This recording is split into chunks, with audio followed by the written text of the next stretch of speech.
வணக்கம் மக்களே. இப்ப நம்ம ராமன் லீலா படத்தோட ஷார்ட் ஸ்டோரி தான் பார்க்க போறோம். இந்த படத்தோட கதை என்ன அப்படின்னு பாத்தீங்கன்னா, நம்ம ஹீரோ ரியோராஜ்க்கு 30 வயசுக்கு மேல ஆகியும் கல்யாணம் நடக்கல. அவருக்கு கல்யாணத்துக்கும் பொண்ணு கிடைக்கல, லவ் பண்றதுக்கும் பொண்ணு கிடைக்கல. இப்ப திடீர்னு ட்ரெயின்ல ஒரு பொண்ணை பாக்குறாரு. அந்த பொண்ணு இவரை லவ் பண்ணிடுது. பட் அந்த பொண்ணு ஒரு கண்டிஷன் போடுது. அதாவது 6 மணிக்கு மேல உன்னை நான் மீட்டும் பண்ண மாட்டேன், கான்டாக்டும் பண்ண மாட்டேன் அப்படின்னு. அப்படி அந்த 6 மணிக்கு மேல இருக்க ரகசியம் என்ன? இவங்க 2 பேரும் நிஜமாவே ஒண்ணு சேர்ந்தாங்களா இல்லையா அப்படிங்கிறது தான் மீதி கதை. ரியோராஜோட பிலிம் கேரியர்ல இந்த படத்துல தான் நிறைய எஃபர்ட் போட்டு நடிச்சிருக்காரு போல. ஏன்னா படம் ஃபுல்லா அவர் தான் வராரு.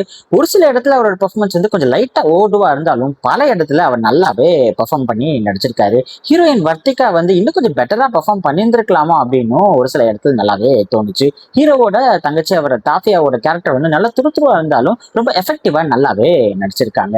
முனுஷ்காந்தோட காமெடி வந்து செகண்ட் ஹாஃப்ல ஒரு சில இடத்துல நம்மள கண்டிப்பா சிரிக்க வைக்குது. இந்த படத்துல நிறைய பேர் நடிச்சிருக்காங்க. அவங்களுக்கு கொடுத்த கேரக்டர் வந்து கொஞ்சம் ஓகேவா தான் பண்ணிருக்காங்க அப்படின்னு தான் சொல்லணும். அங்கித்தோட மியூசிக் வந்து இந்த ஸ்கிரீன் பிளேக்கு என்ன தேவையோ அது தகுந்த மாதிரி ரொம்பவே நல்லா பெப்பியா கொடுத்திருக்காரு அப்படின்னு சொல்லலாம். இந்த படத்தோட டைரக்டர் ராமச்சந்திரன் கண்ணன் இந்த மூவியை ஒரு ஃபேண்டசி கலந்த லவ் படமா தான் எடுத்திருக்காரு. பட் இந்த சேம் ஃபேண்டசி வந்து ஒரு சில மாசத்துக்கு முன்னாடி வந்து ஒரு தமிழ் படத்துல அப்படியே வந்திருக்கு.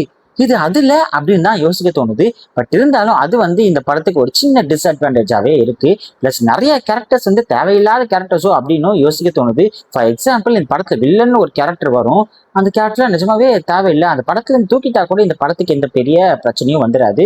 நிறைய காமெடிஸ் எல்லாம் வந்து கொஞ்சம் இழுத்து இழுத்து எடுத்து வச்சிருக்காங்க.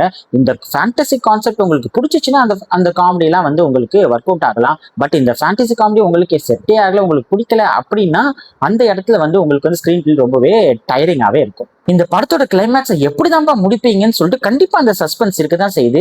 பட் ஸ்கிரீன் பிளே வந்து நீடிக்கிட்டே போறதுனால எப்பதான்ப்பா கிளைமேக்ஸ் வரும் அப்படின்னு ஒரு ஃபீல் வரதா செய்யுது. அங்கங்க ஒரு சில இடத்துல காமெடியும் வச்சிருக்காங்க.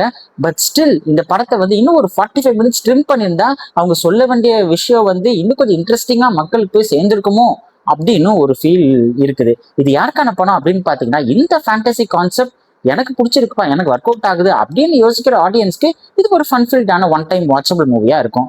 எனக்கு இந்த கான்செப்டே பிடிக்கலையே அப்படின்னு யோசிக்கிற மக்களுக்கு இந்த படம் ரொம்பவே சுமாரான படமா இருக்கும்.